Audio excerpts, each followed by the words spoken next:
What's going on YouTube? Uberman here. I'm going to be doing an unboxing and probably a short review of this Acer Aspire R11. Just picked this up from Walmart. It was $225, I believe. It's right at $225. It is an Aspire R11 R3-131T-C1YF. This is the sky blue. I think the color is really nice. Here's some specs. Intel Celeron N3050, 2 gigs of DDR3, 11.6 inch touchscreen display, 32 gigs. It's basically a SSD. Screen resolution, well, it's about as good as you'd expect out of something this small. This is a convertible touchscreen. Hopefully I can get some more specs once we open it up.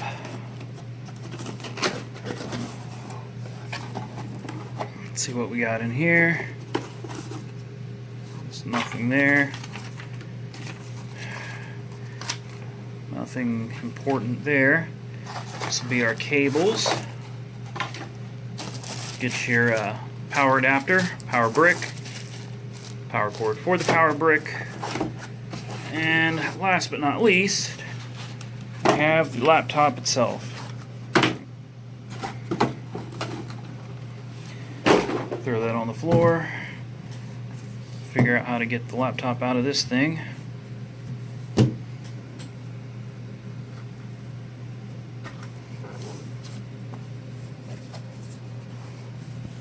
You guys are probably like, why would you go and buy some cheap little laptop? Well, I need something. I'm going on vacation and I got to be able to keep up with YouTube videos. I've got to keep up with orders that need to be shipped out from the Uberman store, things of that nature. So I just said to heck with it. Got this little thing. Let's go ahead and fire it up for the first time ever. If we can find a power button on the silly thing.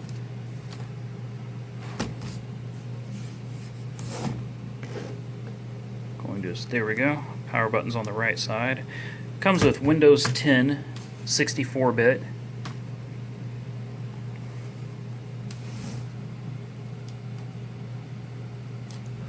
Well, will not turn on at all. Huh, interesting. I know you got to charge the battery, but I mean, usually the things do turn on when you first get them out. So I guess I'm going to have to pause it and plug it in. We'll come back when I can get it to power on. Alright, so we plugged it in. I have not tried to power it up yet, but there's no reason it should not come on now. There we go. There were so many different tablets and laptops I could choose from. I didn't want to spend a lot of money because I don't spend a whole lot of time on the road. But when I do, I think this will be perfect. It doesn't have a lot of storage, 32 gigs, but I mean, I'm not using it for much other than to manage my online store, check emails, basically a little web machine. And I like this one because, unlike a lot of the other laptops, this one has SSD. I know it's only 32 gigabytes, but whatever, I can deal with that. That means the thing should be a whole lot faster than one of your laptops that comes with like a 500 gig or 1 terabyte standard SATA hard drive. So I expect it should be a reasonably fast machine once it gets up and going for the first time. And I like the fact that it's a touch screen. I like the fact that it is a combination. It's got Gorilla Glass. It'll stand up. You can flip it on its back like this.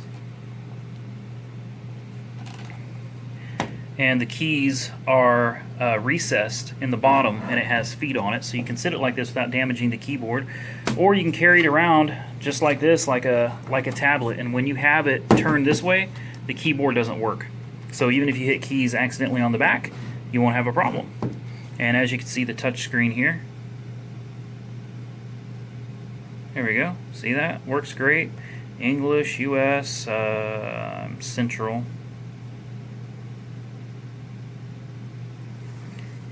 Next, it's going to want to set up to the Wi-Fi after we accept all these different agreements.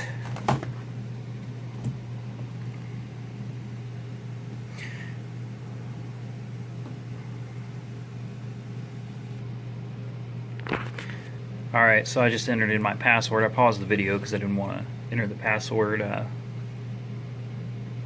on this video here. Incorrect. Alright, I entered the wrong password. We're going to just go ahead and use Express Settings. And Windows should be popping up now.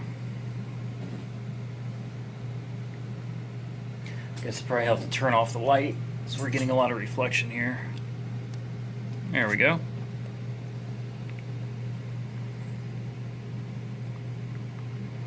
I'm not going to make you sit through this. We'll pause it until it comes up. Alright, so I got it up and going, and here's what we have.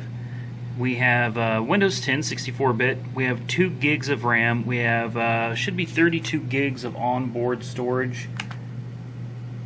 Take a look real quick. Yeah, 32 gigs of storage, out of which 15.4 gigs is available. So you don't really have much room to do much on here. But I think this is going to work out pretty good for me, because I don't really need it for a whole lot. Just a few minute tasks on the internet, and it should be more than capable of handling that. So with that being said, there it is, guys. Here's what it looks like. It's tiny. It's 11.6 inches.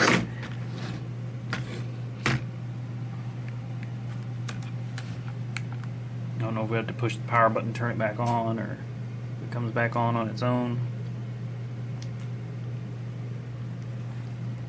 Don't know. Either way. So there she is. You've got USB 3.0 port, which I think is absolutely fantastic. You've got a USB 2.0, you got an HDMI. Ooh, and I just broke it. You've got your Ethernet port on the back side here. You've got a slot for your SD card, which I think is nice because a lot of these smaller ones don't come with those. On this side, you've got your volume rocker up and down, and you've got your power button, and you've got your port for your power cable. So there you have it. Like I said, this thing was $2 1/4, and depending on where you go, you can find them if you want one refurbished or something online for like $125. So you can't really beat it. It's a great little computer. It seems to work fairly quickly. The screen is good. I'm sorry about the damn autofocus here. It needs to just stop. Anyway, I hope you guys enjoyed the video. I do recommend this if you're looking for something small and that you don't plan on doing a whole lot with, mostly internet. This thing could be internet and email. This thing is great for it. As always, like, comment, subscribe, and be safe out there.